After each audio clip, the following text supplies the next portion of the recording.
Ayan guys, yan.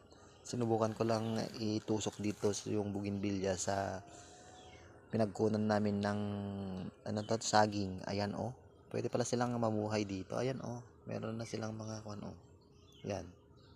Oh. Ilang araw pa lang 'yan.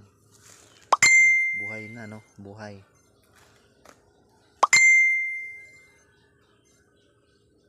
Buhay na buhay ang mga bougainvillea. Pwede pala ito, no? Tingnan nyo, Try nyo rin para mananiwala kayo.